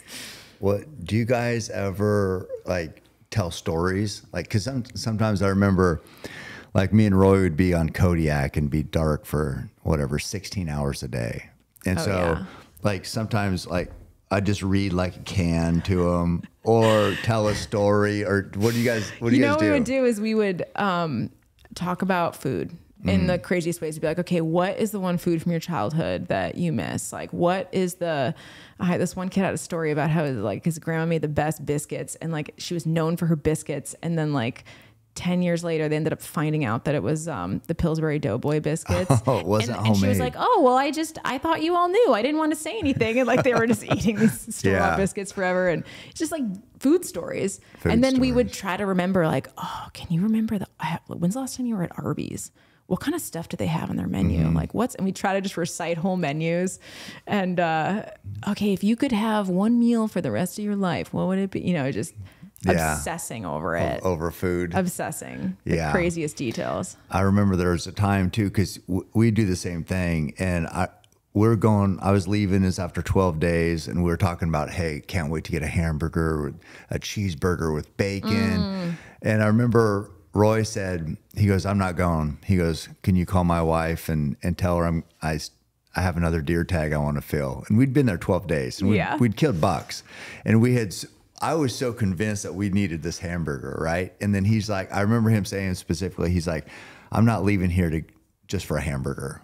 Because we had like, that's why we were leaving. We were like, we killed the bucks, like, we had a good happening. time. This is what's happening. So in my head, I was like, oh, fuck, I can't wait for this hamburger. And then he just like, when it got down to it, he's like, no, I'm not leaving for a hamburger. So it's crazy how much food. Did that hurt a little though? Because you were like, oh, you could almost taste it, or was it? I left. Oh no! I had to come back to work. You got that. You got it. I can't remember now, but I do remember calling his wife and saying he was supposed to be home, and I said, "Yeah, Jill. Roy. He's still on Kodiak. He said he might be another week." And she was like, "What?" I just remember that. I don't remember if I got a hamburger. I probably did. I hope so. Is that like your go-to food you crave when you're out there? Man, I don't know. Sometimes it's like a blueberry Pop-Tart, frosted Pop-Tart. Oh, how good is it? Have you had cherry? Cherry, yeah. Yeah. But I like strawberry better than cherry. Yeah. So strawberry frosted That's your number one? Is second to blueberry. Okay. All right. Yeah. My daughter just bought me some blueberry Pop-Tarts. Me and Taylor ran that mountain the other day, and I'm like, hey, could you give me some Pop-Tarts and Milk Duds? That's what I took. Have you ever put butter on a Pop-Tart? No. Oh, is that good? Your life. Yeah. And then where do you cook it? Calories. No, in the oven? Cold. Oh, cold? Cold. With butter, just cream. Or you can put the butter by the fire for a little bit and melt it, and then just have a melty butter on it. But honestly, like a cold Pop-Tart with like slabs of butter on it. Yeah. I usually like if I had a choice, it'd be the Pop-Tart in the toaster, like kind of burnt a little bit, and then you take a bite and it burns the roof of your mouth. The butter will cool that down on the top if you want to melt butter on it. Okay, I should try that. I guess if you like the burn. Then maybe. So, when you're in your cave, what's your plan for each day? I mean, there's always just like things. There's always like an endless list of getting things wood to do. or getting wood or like just I don't know. Like I always want to just leave and explore around the area. Like it's really hard to like look at the mountain and be like, oh, I wonder what's over there right now.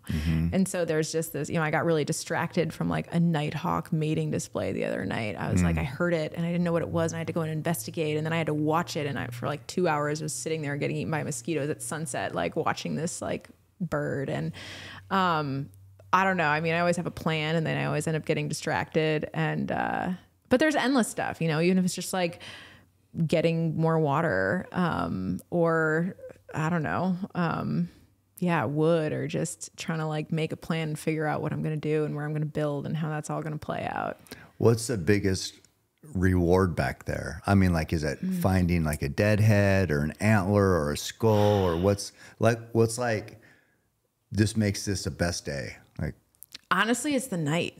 I'm such a night person. Like, I just love when it's like dark and there's a moon and like you're out there and it's just like you feel like you're so far away from everything else, and like the peace I get there, for me that's like a huge reward. I sleep so good. Like I don't sleep as good anywhere else, like being out in a place like that. So that to me is like priceless because I really value sleep and I don't do it enough. But yeah, I mean, I think the ultimate thing is like, for sure, I mean, finding a skull I haven't ever found. Like my dream is to find a Wolverine skull someday.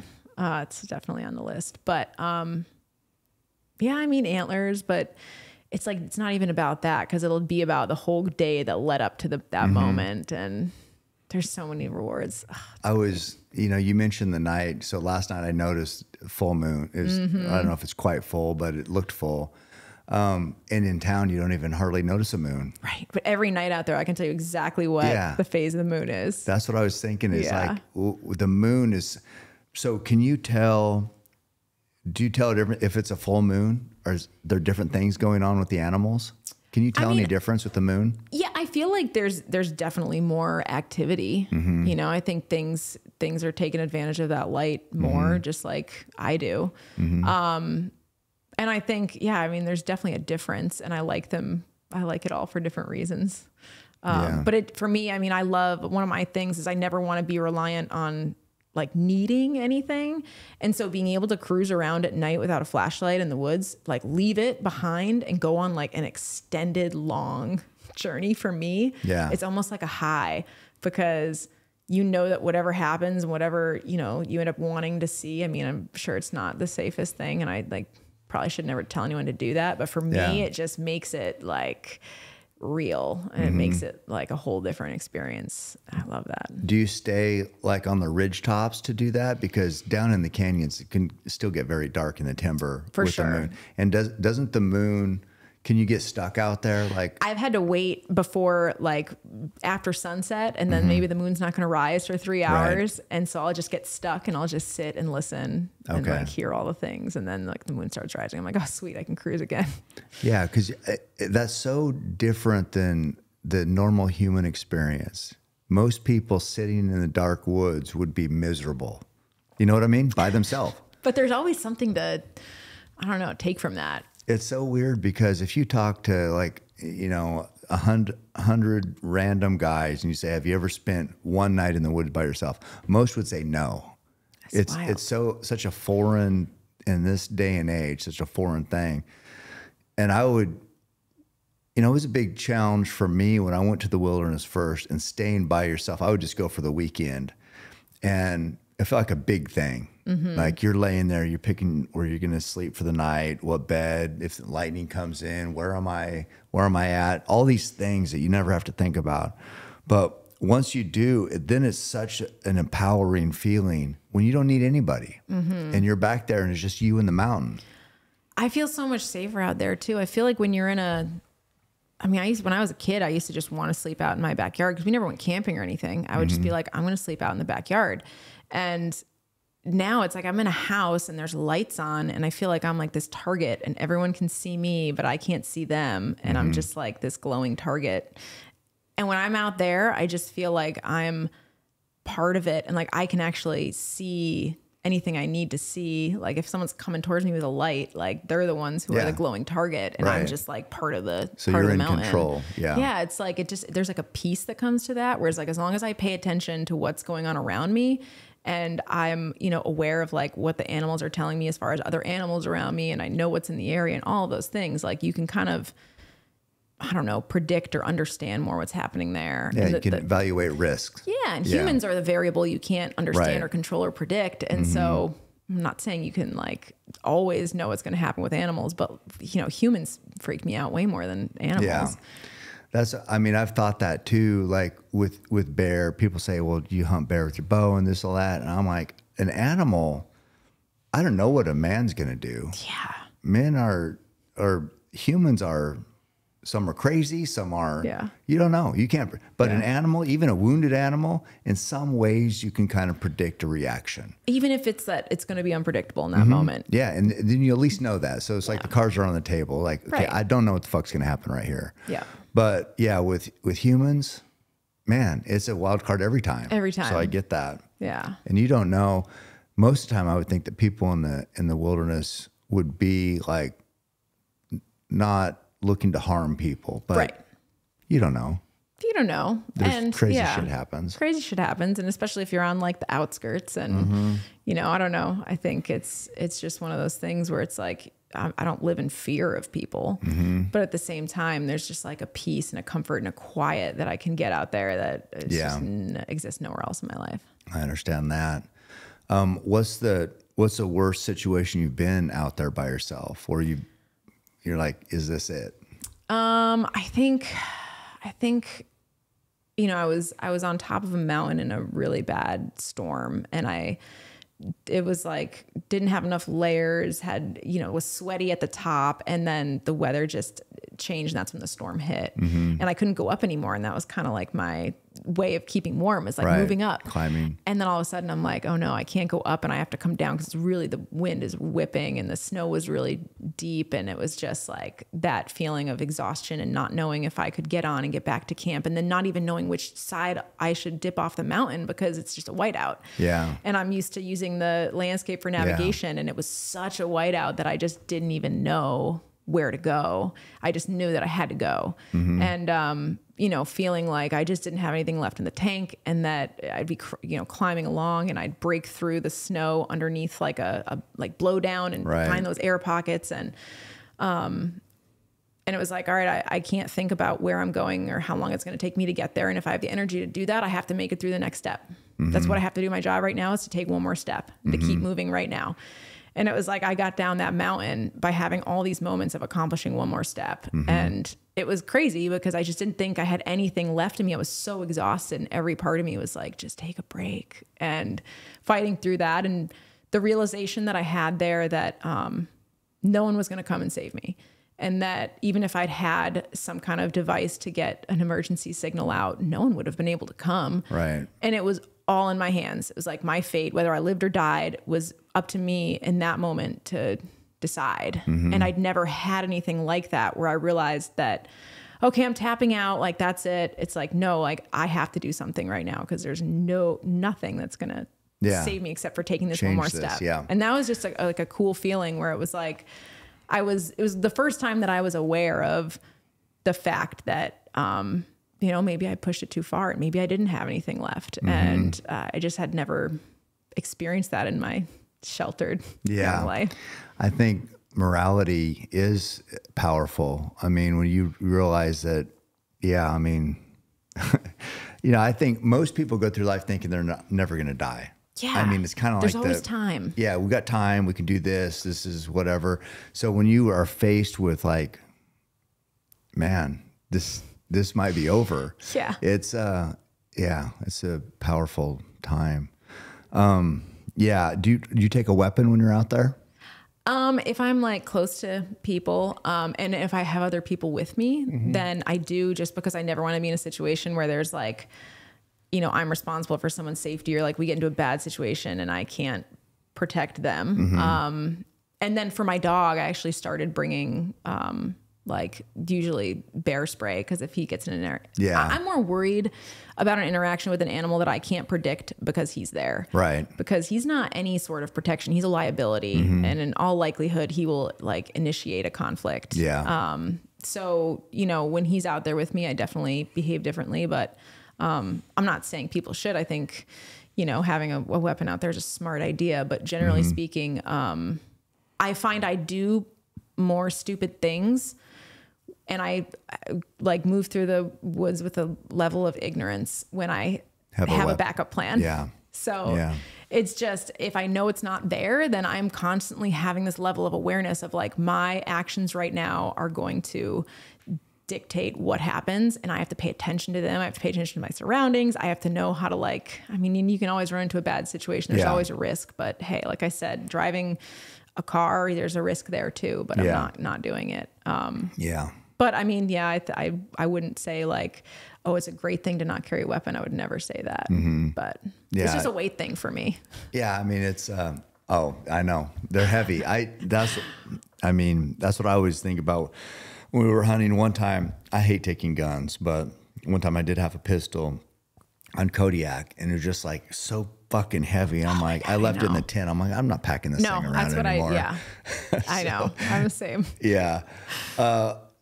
Where do you, I don't know, this is kind of a different question, but where do you find most enjoyment, like learning from other cultures or spending time alone in your home mountains? I mean, I love both. I think for me, it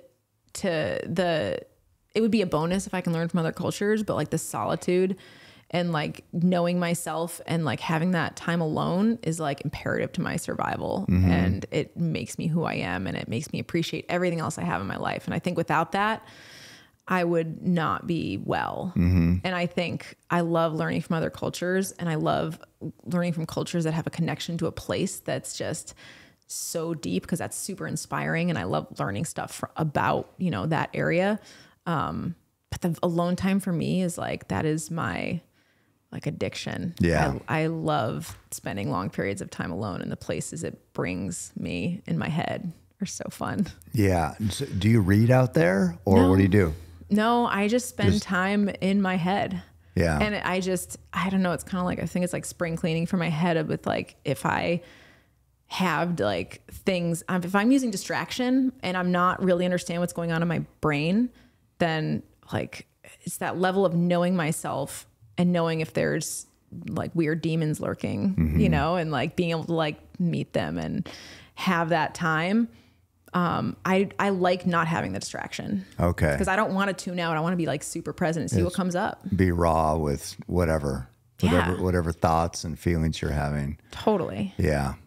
Raw dogging them. Just raw dogging the feelings. Yeah. I mean, if I would ask myself that question, I loved like going to different places, but it seems like I'm always trying to learn about that to apply it back to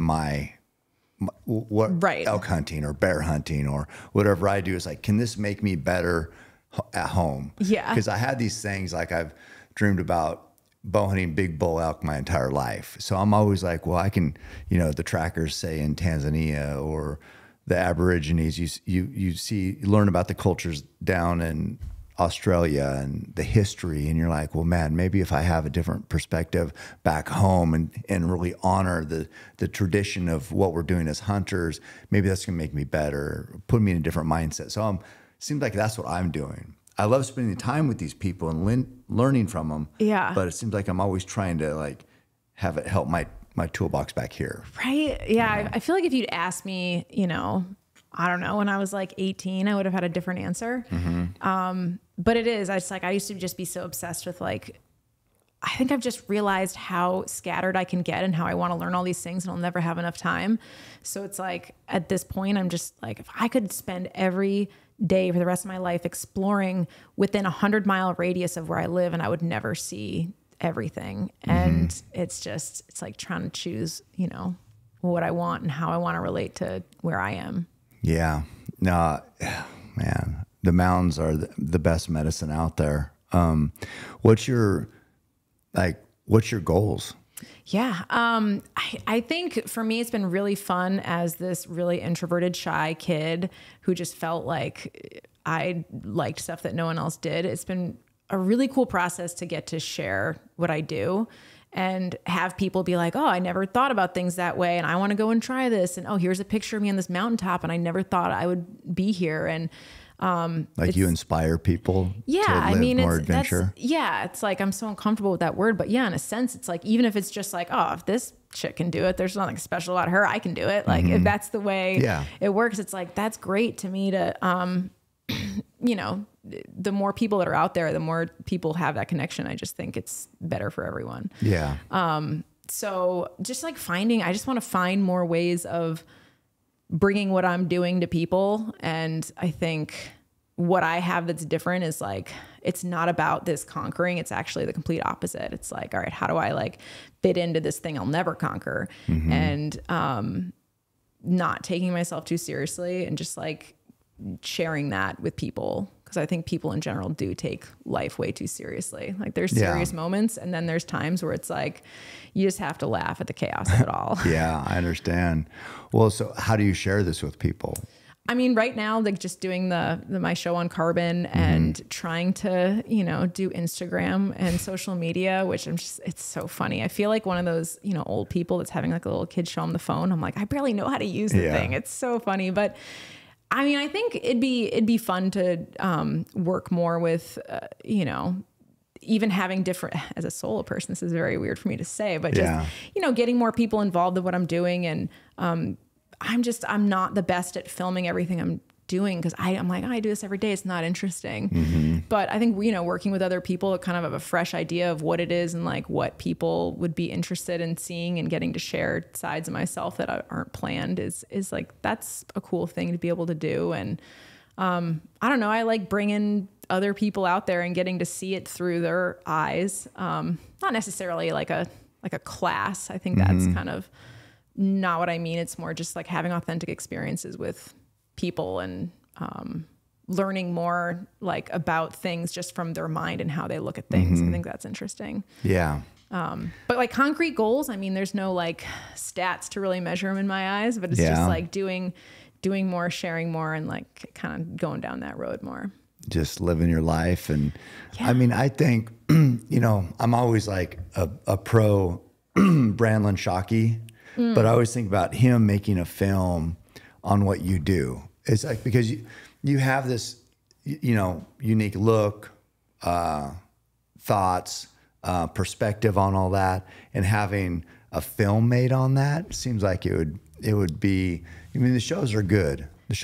But any TV show has an agenda, you know what I mean? And they have like this format they follow, but like a film that's like can show how you feel about it and your thoughts on, you know, what you're doing at that time.